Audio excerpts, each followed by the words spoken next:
आपल्याला शिकायचं आहे व्हॉट टाइम इज इट, म्हणजे घड्याळात किती वाजले हे इंग्रजीतूनच कसं सांगायचं. आता घड्याळात किती वाजले याच्यासाठी आपण तास काटा बघतो, बरोबर, आणि मिनिट काट्यावर मग लक्ष देतो की किती मिनिटे झालेली आहेत. तास काटा हा 4 वर असेल तर आपण मिनिट काटा हा बघतो. समजा मिनिट काटा जर 1 वर आला तर म्हणतो आपण 4 वाजून 5 मिनिटं झाले, बरोबर. किंवा अगदी मिनिट काटा जर 6 वर असेल तर आपण म्हणतो 4:30 वाजलेले आहे, 4 वाजून 20 मिनिटं झालेली आहे. किंवा जर हा मिनिट काटा 11 वर असेल तर आपण काय म्हणणार, 5 ला 5 कमी आहे, म्हणजेच काय झालं, 4च्या पुढची संख्या लगेच आली बघा, 5 ला 5 कमी, बरोबर. आता हेच इंग्रजीतून कसं सांगायचं. आता त्यासाठी माझा जो तास काटा आहे तो 4 वर आहे, ठीक आहे, आणि हा जो आहे तो माझा मिनिट काटा असणार आहे, तो बदलत राहणार आहे, ठीक आहे. आता सुरुवातीला हा माझा मिनिट काटा जो आहे तो 12 वर आहे. काय येणार आहे, बघा तिथं बाजूला उत्तर लिहिलेलं आहे, आपल्याला फक्त रिकाम्या जागा भरत जायचं. आता यानंतर माझा मिनिट काटा हा 1 वर आलेला आहे. काय येणार,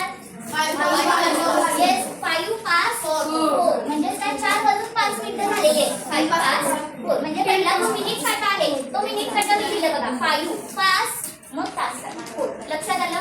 आता त्यानंतर बघा मिनिट काटा 2 वर आला, काय होणार, 10 पास 4, बरोबर आहे. आता हा जो मिनिट काटा आहे हा मिनिट काटा 3 वर आलेला आहे. मराठीत आपण म्हणतो 4 वाजून 15 मिनिटं झालेली आहे, 4:15 झालेले आहे, ज्याला इंग्रजीत क्वार्टर असं म्हणतात. म्हणजे काय, क्वार्टर पास 4. लक्षात आलं, इट इज क्वार्टर पास 4. आता त्यानंतर पुन्हा हा मिनिट काटा 4 वर आलेला आहे. किती झाले, 20 झाले, म्हणजे 20 पास 4. लक्षात येतं सगळ्यांच्या. आता पुन्हा एकदा पुढे जाऊया. 5 वर हा मिनिट काटा आलेला आहे, 25 पास 4. आता हा जो मिनिट काटा आहे हा 6 वर आलेला आहे, म्हणजे 4:30 झालेले आहे, त्याला आपण म्हणणार 6 पास 4. आता याच्या पुढे इंग्रजीतून टाइम घेत असताना 4च्या पुढचा अंक म्हणजे किती, 5 आपल्याला वापरायचा आहे. हा जो मिनिट काटा आहे हा मिनिट काटा माझा 7 वर आलाय. काय येणार, 25.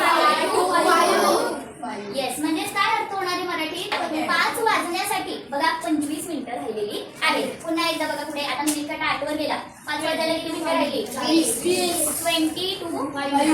पुढे बघा 9 वर आलेला मिनिट काटा, वाजण्यासाठी 15 मिनिटं राहिलेली आहे, ज्याला तुम्ही 4:45 असं म्हणता. चला पुढे बघा मिनिट काटा 10 वर आलाय, 10 आता मिनिट काटा जो आहे तो 11 वर आलेला आहे. येस, आणि ज्यावेळी बघा 5 to 5 नंतर पुन्हा मिनिट काटा 12 वर येणार, त्यावेळी पुन्हा काटा बदलणार, काटा हा 5 वर गेलेला असणार आणि इथे 5 o'clock असं येणार.